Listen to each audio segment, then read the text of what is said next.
He sounds like he wants another promotion. Bonjour tout le monde, sac passé. Bonjour tout le monde, sac passé. You know, it is indeed a pleasure to be before you today, accompanied by so many good friends. You know, we have school board members, Dr. Dorothy Bendras-Meningall, the one and only Dr. Steve Gallen, my brother from another mother, Mayor Oliver Gilbert. If he just grew a little hair, we would be like smacking images of one another. And I would have to put on a bow tie. Let me tell you. Are your socks matching today? No, you didn't. No, they're not. But I'm here. See that? I know my brother. I wanted to just share some reflections and some ideas, some values and principles with you. But I always believe that unless we come together and open our hearts to one another, nothing between our minds sticks. That is true in teaching. You cannot influence a child's mind if you do not first penetrate their heart. It is true with adults. It is true in the world of politics. Somebody may say all the right things, but if their heart does not speak loudly, we don't believe it. We do not believe it. I'm here first and foremost to celebrate the rich cultural heritage and contribution that the Haitian community has made in this community and in our country. Secondly, I am here to celebrate the fact that this past week, a momentous decision gave a reprieve to many in our community, the sons and daughters of our country, cousins with the beloved Haiti. Once again, before the courthouse, it was decided that they have a right to stay, for they are part of the tapestry and the fabric of our community and our country. You see, because the one thing that distances or differentiates the immigrant from the non-immigrant is just time. Give it enough time, somebody had to come here. And when they came here, they were immigrants. It's an issue of timing. And who in the world bought the right to have the key to the door and close it on their way in? You see, our brothers and sisters who for whatever reason left Haiti and who are here today as teachers, as principals, as leaders, as fathers and mothers have the same God-given right in this country to make a living, to be respected, to have their rights permanently restored.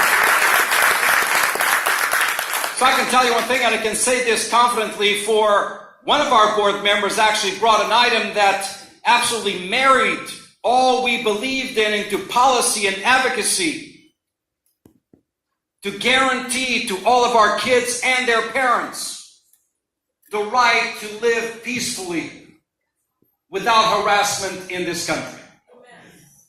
You see, the day we do something differently, we're not living up to the ideals of our country. The day we decide to be someone else and be something else, we are not who we say we are. The day we decide to close that door and begin to separate children from parents and husbands from wives and yank kids out of schools and put people at Chrome Detention Center with a threat of deportation, and put kids in tent camps, the day we do that, we ought to lower the arm of the Statue of Liberty. We ought to remove the plaque. We ought to turn off the torch and say we're no longer America. Because our America is your America.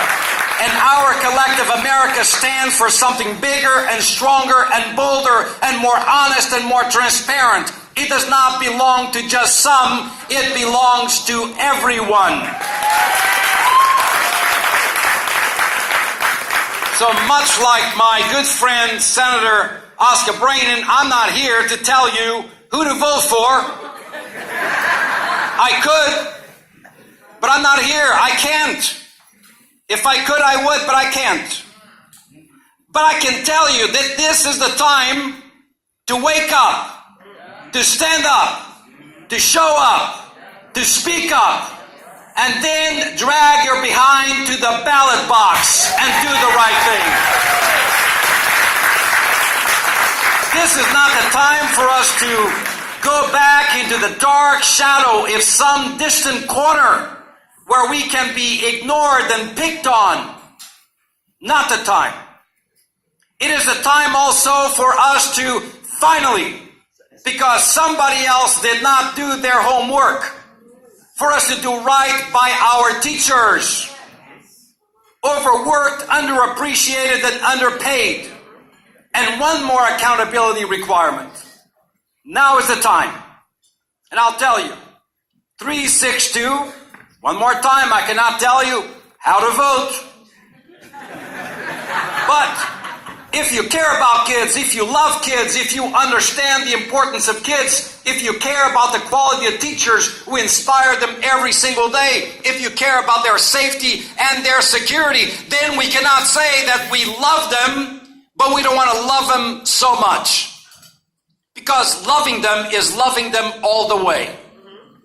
And in our community where the cost of living is 8% higher than the state, where the per pupil funding is 28th, when 10, 14 years ago we were 8th in the state. A community that delivered the first A ever. A community that eliminated F-rated schools. A community where the reading levels from 3rd through 10th grade are higher than the state. A community of immigrants where our 4th grade readers are number 1 in the country and number 2 in mathematics. And you know what? We can stand here and take credit, and all of you should to a certain extent. But the teachers have carried the load. The teachers have elevated the conversation. The teachers have absolutely moved the needle. And now it is our time to prop them up, to honor and dignify the work they do with fair compensation. So my friends, I know I am not dressed for the party today. It is my day of service. I was serving breakfast to homeless folks. I'm going to leave here and serve lunch to homeless folks. So I apologize for the shirt with no tie. Aujourd'hui, c'est très unique. Sans cravate. And I'll tell you why. You do not need to dress up. You do not need to dress down to walk the righteous path and do right by those who do so much for so many. And that is why, my friends, as I close, I am here, shoulder to shoulder, heart to heart, eye to eye, hand to hand, with this Haitian American community, with our educators, with our school board members, with our elected representatives who do the right thing for our state, for our community, and our country. Now is not the time to turn back. Now is the time to march on, to march forward, to seek new heights for our kids, for their parents, for the native born, for the immigrant, for America. Thank you very much.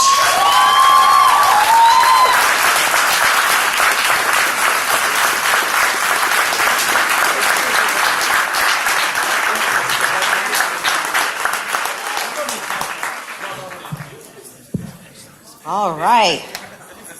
We're going to fight for an America that's bigger, bolder, and more honest and more transparent. Let's give him another round of applause.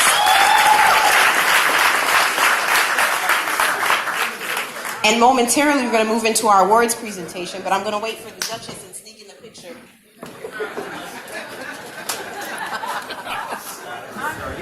Yeah.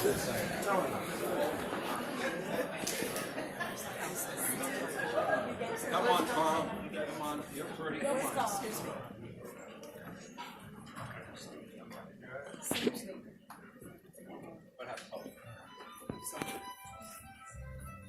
Can y'all stand like y'all like each other a little bit?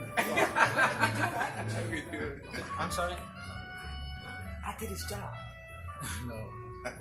Oh, can you switch? Hands next to each other, right?